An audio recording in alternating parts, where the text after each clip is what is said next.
Now, good afternoon, good morning, good evening, everyone, wherever you are listening from. It's an honor and great opportunity to come and speak to you. And thanks to iSpring, like I've said, for putting this conference on. Now, before actually I begin, I just need to give you a small exercise here, and hopefully you don't mind.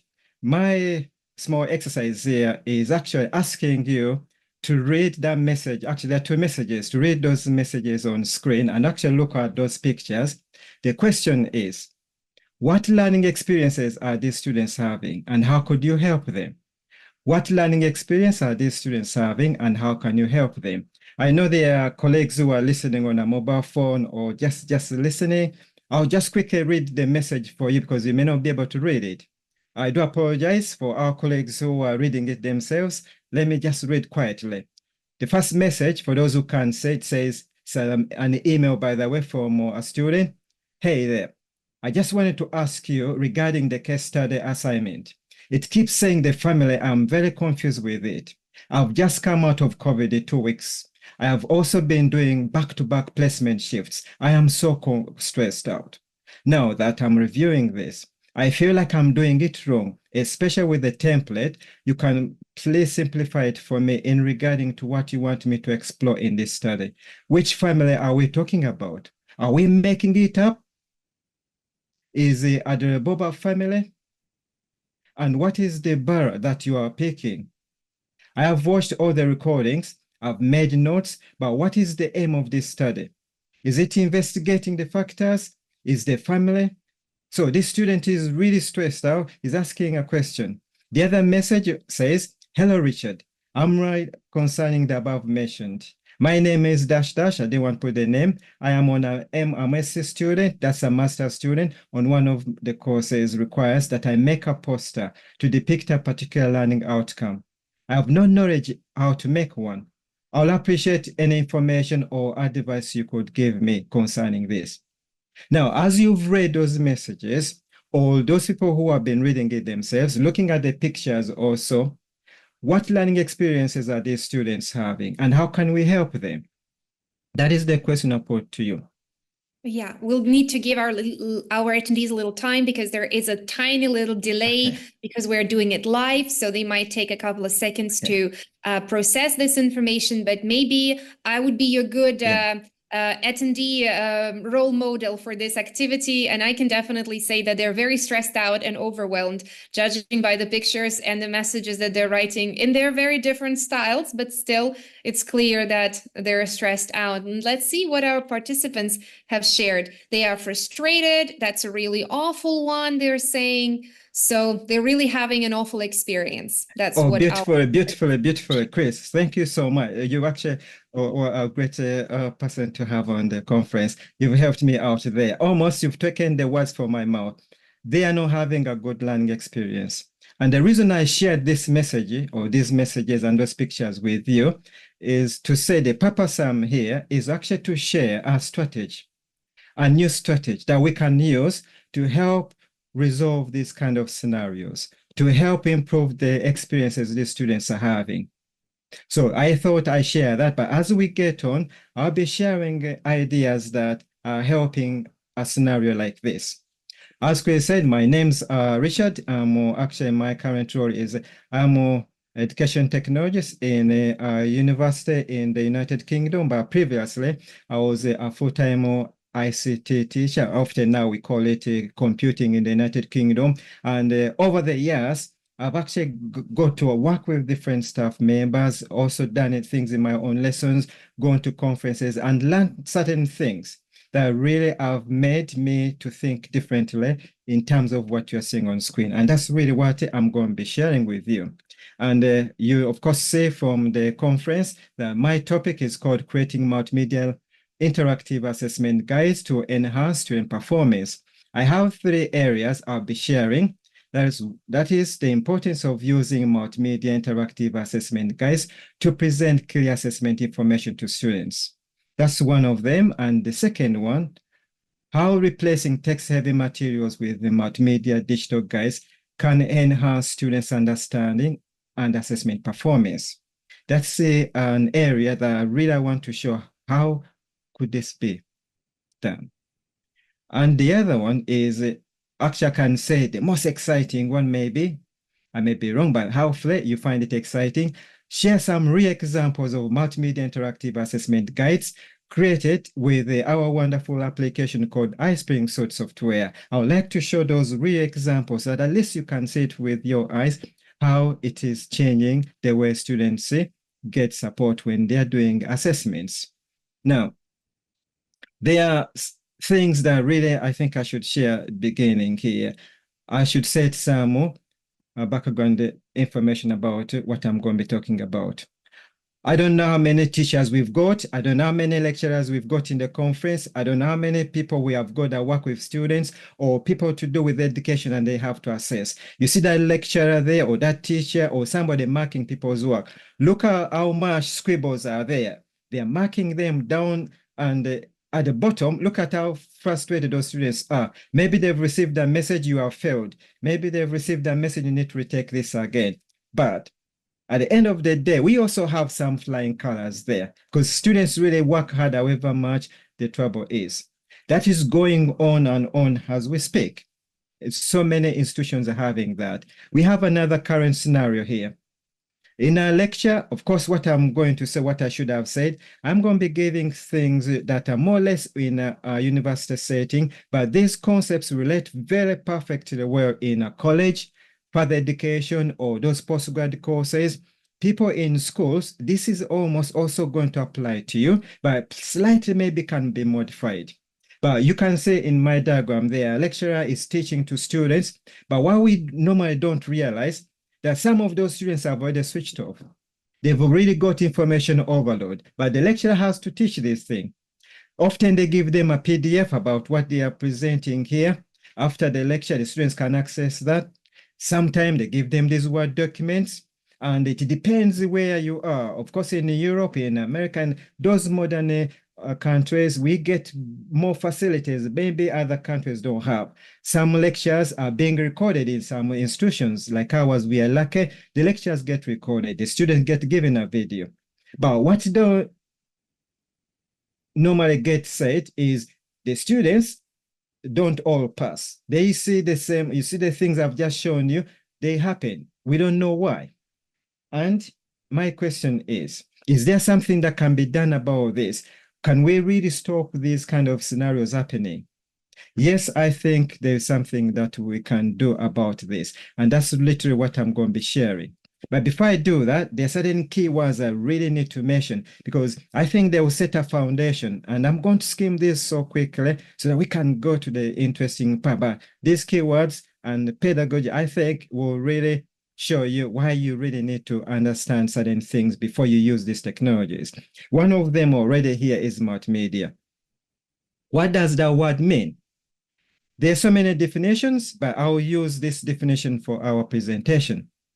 Multimedia could be described as the combination of more than one type of media to create a finished product.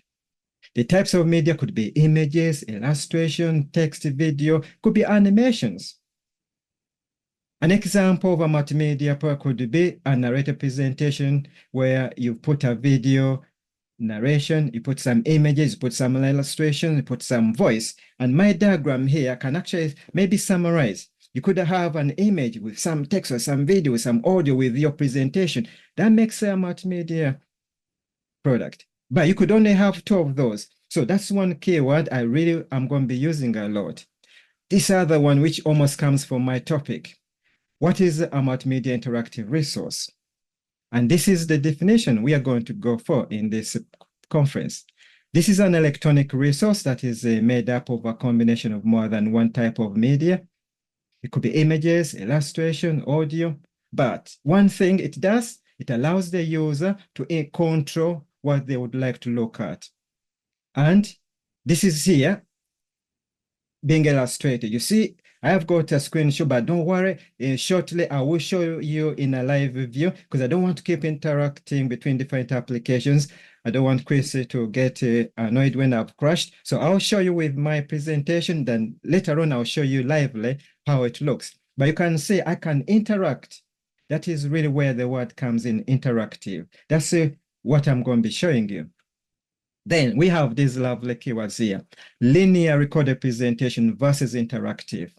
So under A, you can see that video. We often get these videos to students. It's starting from one end to the other. You really have done actually that video, but if a person told you, where is this particular part? It takes you longer to pinpoint that part, even if you wrote down the time.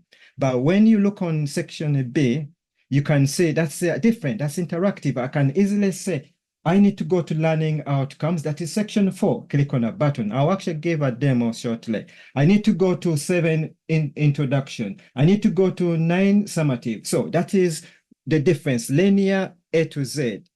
Interactive, you can really control what you really want to look. So those are keywords I'm really going to be talking about. But more important, there is some theories or pedagogy that really sets the foundation of why we do these kind of things. And I've benefited from this pedagogy, and I hope you do. One of them is this: cognitive load theory. What does this really mean? If a person says, what is cognitive load theory? What is this all about? Cognitive load theory is a term that refers to the load on the working memory of a learner during information processing. It is the moment when a learner gets information overload. Cognitive load theory was put forward by a famous researcher called John Sweller, really a person I want you to read. I've given you some literature, very, very famous, and it goes into the theory a lot. This theory uses our knowledge of human cognitive structures to help us understand the design of effective learning instructions. It really shows us how this affects the learning that takes place. And I'm going to show you using his research. I've learned a lot, and hopefully you do. He tells us a lot about this cognitive theory and the certain key questions he addresses. One of them is this: why are some learning materials difficult to understand and use by learners? That is a question he asks us with the people create resources, with the teachers, with the lecturers. He asked us that. Then he also asked us this: why are some learning materials more difficult to use or understood than other learning materials? You've literally got two resources here, but you find they actually understand more the other. Why is that? That is the set of questions this cognitive load theory puts to us. So as a person that supports learning, like a lecturer, instruction designer, these questions should make you pause and reflect on your practice. Hopefully, through some of the principles put forward by this cognitive load theory, you can begin to see why learners had certain learning experiences when you are using certain resources or maybe tutorials. There is a reason behind that. So they give some recommendations. As a lecturer or instruction designer who often creates instruction materials for learners, you need to be aware of the implications of design pedagogy to the learner's ability in understanding those resources you've created. That pedagogy, that designing pedagogy is really important. It has helped me. It has changed the way I do things, although maybe I still have learning. And one of the presenters touched about this area, which was lovely to hear. So I'm going only point 2 of these theories, but I've given a very, very good literature, which you will go and read deeper into this. One examples of teaching and learning pedagogy that underpins the design of successful resources. I've got this one for you. And this keyword, interactive principle, is one of those. It tells us that people learn better when they can control the pace of the presentation than when they receive continuous information. Richard Meyer tells us about this. He's another person who has gone deeper into multimedia resource designing. So we are told that creating resources with interactivity allows the students to have more control of deciding what parts of learning resources they would like to listen or look at. And I'm going to give a demo from these examples I'm going to be showing you. The interactivity allows to break up a large learning resource into smaller bite size. You're actually going to see this live, and it will make you think why this literature that has been written is something that we, the content creators, we, the teachers, we, the instruction designers, should really pause and read. All this helps to improve student engagement and their experience. Those really sad faces you saw could really be changed if we use this. Is an example of an interactive diagram that I showed you before. It's a resource I'm going to show you, but you can see I can interact with this resource. And I'm going to do a live demo. I can ignore this screenshot, but you're going to see it live.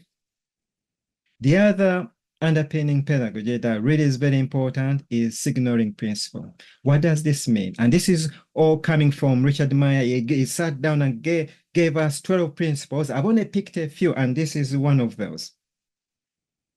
It tells us that people learn better when they are shown exactly what to pay attention to on a screen, or maybe on a resource. When the essential information is highlighted, it's easy to identify. It tells us that we learn better when that information is highlighted. It does help a learner or a student to show them what to pay more attention to when you are giving them the information. They give us a question here. If there is a lot of information on a screen, how is the learner expected to know what is most important? Is everything important? Is it possible for them to know that? Often they figure it out because they are keen, but it's really good to know about that. So highlighting important words or using arrows to point out certain key things is very important. That's what this signaling principle tells us. And briefly, you can see on my screenshot in A, that information is, I think, going on as I speak, lots of presentation being given to students, lots and lots of them. But sadly, we think they will understand everything. Then it comes to marking, and you mark them because you know what? Under the 800 to 1,000 words, it was level 6, and they've been working below. And I'm sure you are, how is Richard able to spot that? Because I've been doing this presentation, I know. I'm now going to B. You see here, I can easily know if somebody may have figured 800 to 1,000 is level 6. So a student working level 7 is going to be failing if they only produce 700 words. Now look, regarding the short answers, they look at 250 words. So they've really highlighted the signal. That's the principle that we are really being taught to put in practice when we are doing these resources, and it makes a difference. So this is really saying to us that we do these theories first, then the resources get better. The last one here, before I actually start showing you, is personalization principle. It tells us that people learn better from multimedia resources when the voice explanation are in conversation style rather than in a normal pace. They say use a more casual voice to make the learner feel more relaxed. You see, we do lots of these tutorials, resources. They want us to really talk to them, change their voice. Students get put off when they actually listen and they don't think you made an effort. You're creating a resource. Now, I'm now saying that when you do this assignment, I want you to focus more on this. You are talking to them, even that student hundreds and hundreds of miles away, they will be able actually to think you are with them. That principle is one of Richard Meyer's principles, and you are going to see it in some of the resources I'm sharing with you today. Now, that tone that they've really put in place is having a reason of being put in place. It's showing maybe the learner there is a focus on this, but it's something that really I've actually paid attention when I'm listening to people's resources. Now, the examples I'm now going to show you actually have been done live, and this screenshot should really not shock you that is this what Richard said. I'm actually now going to switch on my examples and really show you these examples that I'm talking about, an interactive resource, an interactive assessment guide. How does that look like? So bear with me in a minute, and my presenter, Chris, is going to help me out to see if technology allows me. I have on my other screen, I'm going to click on one of them to see if it really works. Yeah, great.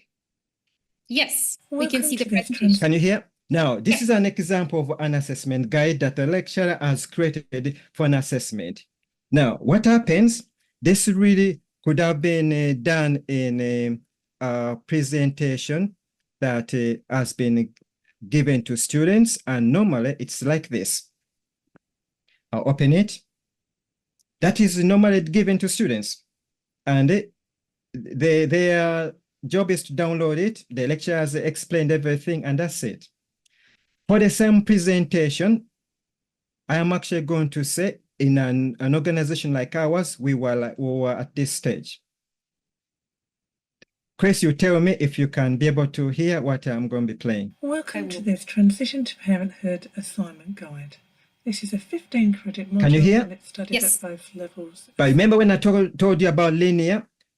I didn't do this, but of course they did. Look, I'm actually trying. I know it's better than the presentation, but I'm figuring out where exactly they talk about knowledge. Of course, I guessed. Skills that underpin the midwife's role with a strong appreciation. There's a lot of very, very good resources here, but I'm really struggling to find the exact point. So I'm now going to show you how an interactive resource makes a change.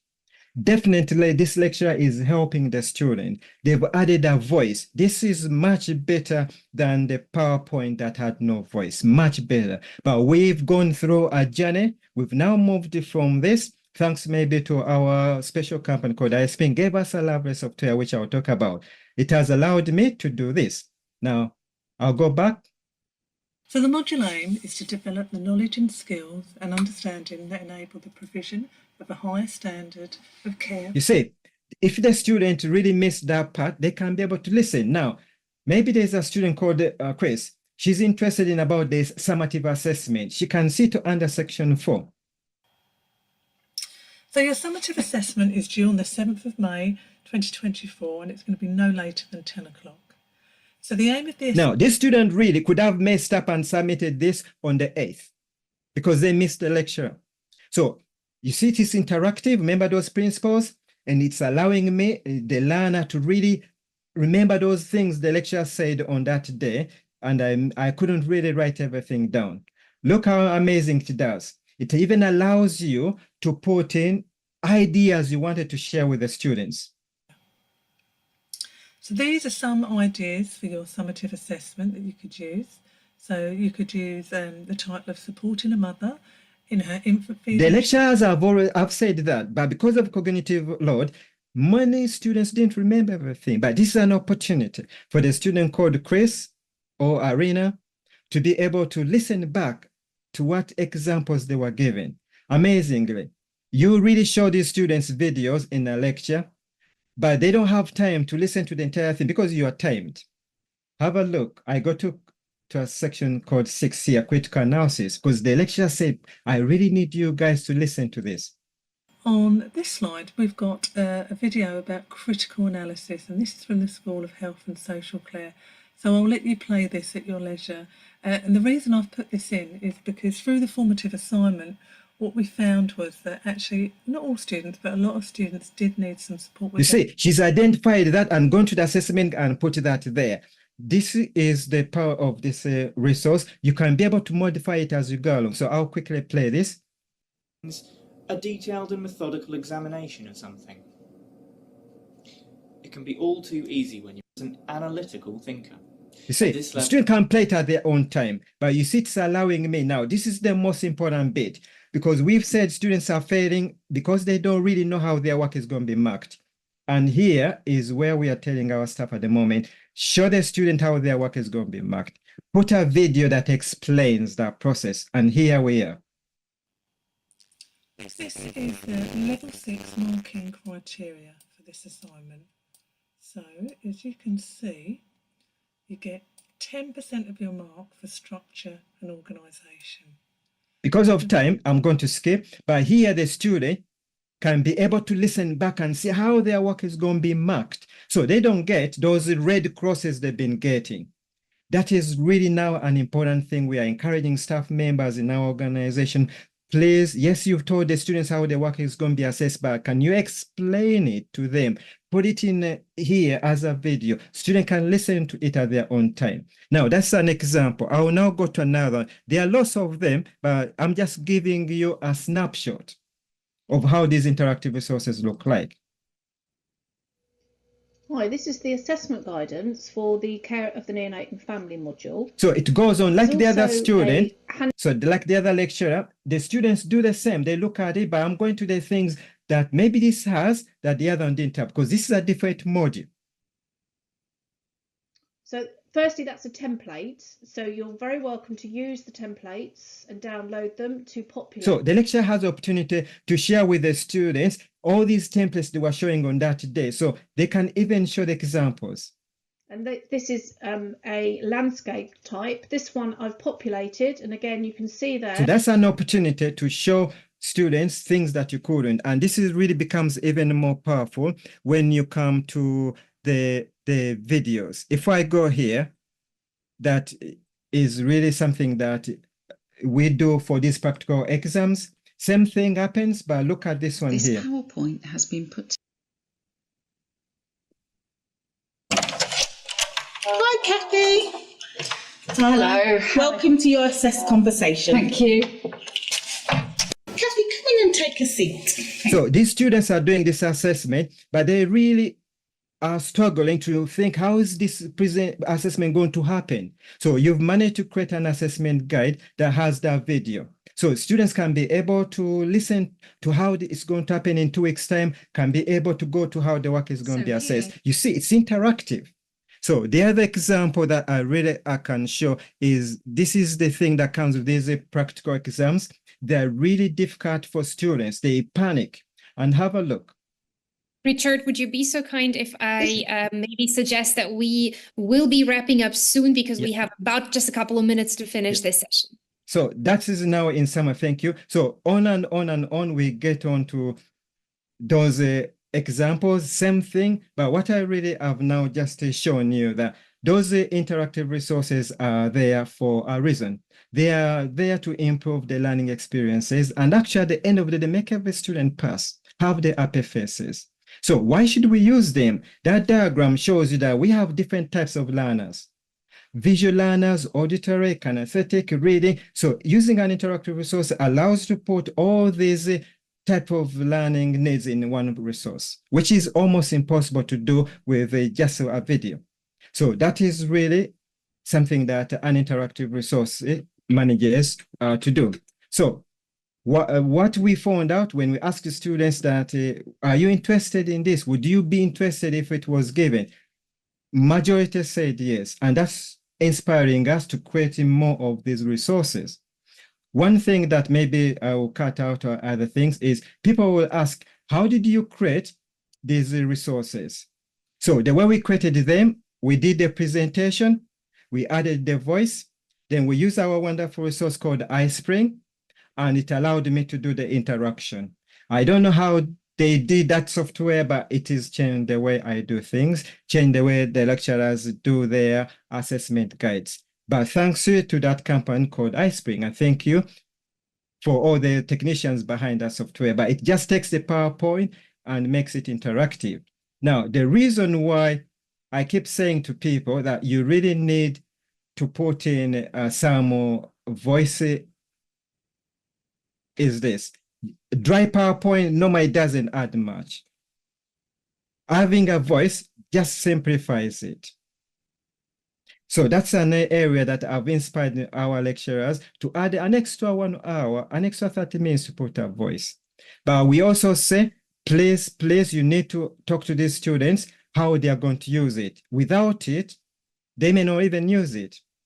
Number 5, we've found out, maybe also give them a PDF version of this PowerPoint, a PDF version that can be printed. The interactive guide is there, but we also share the PDF because we know there are certain learners that prefer this.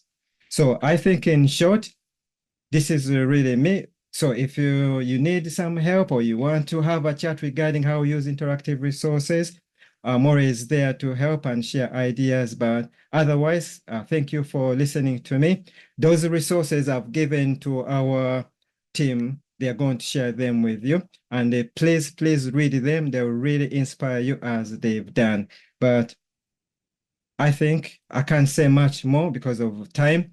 That's just trying to inspire you to use the interactive resources to stop that frustration that you saw at the beginning. I think I will go back to that slide, but I think that's the slide that really showed that frustration, which we don't want students to have. Thank you, Chris, for the opportunity to speak to our people who have Sure. been listening from everywhere they are in the world. Yeah, they're truly everywhere. Thank you very much, Richard.